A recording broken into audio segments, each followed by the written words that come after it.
آگے بڑھتے ہیں علامہ صاحب جی اعوذ باللہ من الشیطان الرجیم بسم اللہ الرحمن الرحیم اللہم صلی علی محمد وعلی محمد وعجل فرجہم الشریف۔ آپ نے ہائی لائٹس کی بات کی ہے، ویسے تو فتح مکہ جو ہے وہ فل آف ہائی لائٹس ہے، فل آف ہائی لائٹس، اور اس کے اندر دو صرف جو ہے نا محور اس کو مختص نہیں کیا جا سکتا، اس کے اندر اتنی تفاصیل ہیں۔ اور اللہ رب العزت نے جو قصص الانبیاء کو بیان کیا وہ کل نقص علیک من انباء الرسل ما نثبت به فؤادک وجاءک فی ھذا الحق وموعظۃ وذکر للمؤمنین، پروردگار نے رسول اللہ صلی اللہ علیہ وسلم کو بھی جو ما قبل انبیاء کے قصے بیان کیے تھے اس کی 4 وجوہات بیان کی ہیں۔ نمبر 1 آپ کا دل قوی ہو جائے، نمبر 2 حق و باطل کی تمیز ہو جائے، نمبر 3 اس کے اندر موعظہ ہے اور ذکر للمؤمنین، تذکر ہے، ریمائنڈر ہے۔ تو ہم کسی بھی جب قصے کو پڑھتے ہیں تاریخ کے تو یہ 4 چیزیں ہمارے ذہن میں ہونی چاہیے کہ اس سے ہمارا دل مضبوط ہوگا، تمام تر پہلوؤں کو دیکھنا پڑے گا تاکہ دل مضبوط ہو۔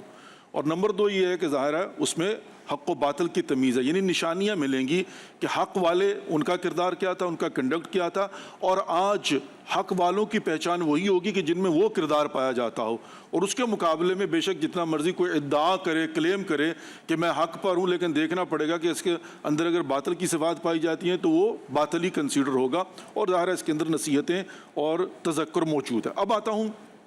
2-3 باتوں کی طرف، زیادہ میں بھی اس کی تفصیلات میں نہیں جاؤں گا۔ سب سے پہلی بات یہ ہے کہ فتح مکہ کے لیے رسول اللہ صلی اللہ علیہ وآلہ وسلم ایک لشکر اسلام کو لے کر 10,000 کے قریب جو ہے نا وہ آئے ہیں۔ تو یہاں پر سب سے پہلی بات یہ کہ اس کی وجہ کیا، کیوں؟ اس لیے کہ صلح حدیبیہ ہو چکی ہوئی ہے۔ اب فتح مکہ کی جو فتح ہے اس میں ایک پہلو صلح حدیبیہ کا ہے، اس پر میں تھوڑی سی روشنی ڈالنا چاہوں گا، بالخصوص ہم لوگ چونکہ اوورسیز ہیں تو میرا خیال ہے کہ حق بنتا ہے ہمارا نا بین مانا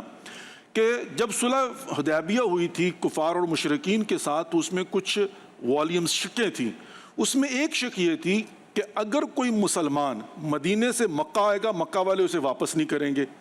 لیکن اگر کوئی کافر جو ہے وہ مکہ سے فرار کر کے مدینے آئے گا مدینے والے اسے واپس کریں گے۔ رسول اللہ صلی اللہ علیہ وسلم نے یہ شرط قبول کر لی تھی، اور بعض لوگوں کو اعتراض بھی ہوا کہ یہ تو توہین ہے مسلمانوں کی۔ ظاہر تو یہ لگ رہا تھا نا اس وقت کہ یہ کمزوری ہے، مسلمانوں نے دب کے کی ہے، کمزوری ہے کہ بھئی ہم جو ہے نا واپس کریں گے وہ واپس نہیں کرے گا۔ حالانکہ اس کے اندر حکمت کیا تھی کہ رسول اللہ جانتے تھے جب کوئی مسلمان مدینے سے مکہ جائے گا تو مکہ والوں کی برین واش کرے گا، اس کو جا کے بتائے گا کہ جناب اسلامی حکومت کیسی ہے، اس کو جا کر بتائے گا کہ وہاں پر جناب جو ہے وہ مدینہ کے اندر کس طرح سے عدل و انصاف ہے اور کتنی خوشحال زندگی بسر کر رہے ہیں۔ اور اس کے مقابلے میں اگر مکہ والا آئے گا تو کیا کرے گا، مسلمانوں کو خراب کرنے کی کوشش کرے گا۔ تو رسول خدا تو چاہتے تھے کہ مسلمان جب بھی جاتے، اور اسی لیے میں کہتا ہوں کہ آج بھی